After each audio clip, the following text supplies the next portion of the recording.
हुआ बेटा, अच्छा नहीं लगा क्या तुम्हें?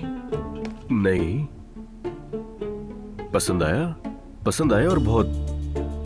ये मुख्तलिफ है। हाँ जाहिर है, मैंने लगवाया है तो पसंद तो आएगा, और इससे नजर नहीं लगती। मैंने सही कहा ना तो बेटी? हाँ, आपको पसंद आया तो फिर तो कोई मसला ही नहीं, आखिरकार आपकी पसंद ज्यादा अहम है।